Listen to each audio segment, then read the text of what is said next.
Here's a pair of the JBL Tune 770NC Bluetooth headphones. I'm going to show you how to factory reset these without using the JBL app.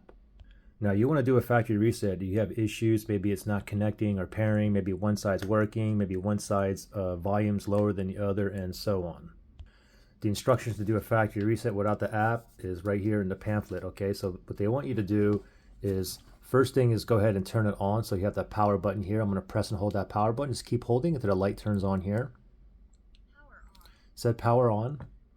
Connected. And it said connected. Okay, so as long as it's on, now while it's on, just press and hold two buttons, the volume up and volume down. You can see here, it says hold 5 seconds, but you actually want to hold longer, okay, like 10 seconds. So volume up, volume down, same time. Ready, set, go. Press and hold and just keep holding until we get a blue blinking light indicating it's in pairing mode, okay? I'm still holding both buttons here. Power off. It said power off. Just wait. Power on. Now it's power on. Now go ahead and let go. And now you can see a blue blinking light. So we just factory reset it and now we're back in pairing mode.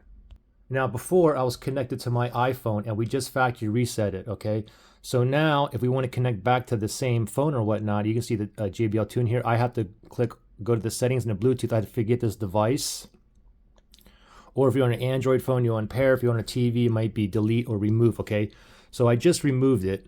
Now it's still in pairing mode. Let me just turn the Bluetooth off and turn it back on and let it scan again. So now if I want to connect back to the same phone, there we go, JBL 770 NC right there. And you can see that we're connected. Pretty simple.